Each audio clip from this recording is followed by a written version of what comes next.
Hello, it's Dr. Tom coming at you again to talk to you a little bit about HCG. And what I'd like to touch on today and over the next few days is I kind of thought of my own personal experience when I did the HCG program first time about 2.5 years ago.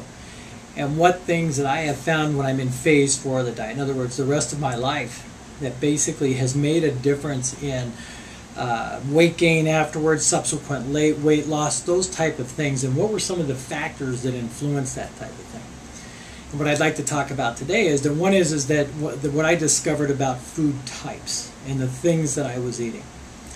One thing that you can do after you finish the first 3 phases and before you go into phase 4 is that it's pretty easy to identify what foods agree with you or disagree with you, or what foods might put more weight on you than normal, and that other people may not have the same problem with. I identified things like nuts.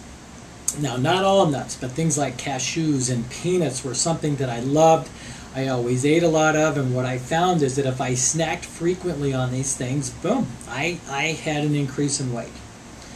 The next thing is that dairy in general. I don't eat a lot of dairy myself, but I do love cheese. Now, loving cheese and eating how much cheese that you should have, a week, I would go overboard. I could polish off a whole block of cheese in a couple of days with some crackers. I found that when I snacked on things like a lot of cheese and crackers and these different nuts that are high in calories, especially fat calories, these were unusual. I got unusual weight gain from these. So what I'm trying to get at with this is that when you do get into phase 4 of the diet, you would like to think, okay, I'm just going to go back to eating everything that I want. And then when you gain weight, you don't quite understand it. Have I done something wrong? Is my metabolism wrong?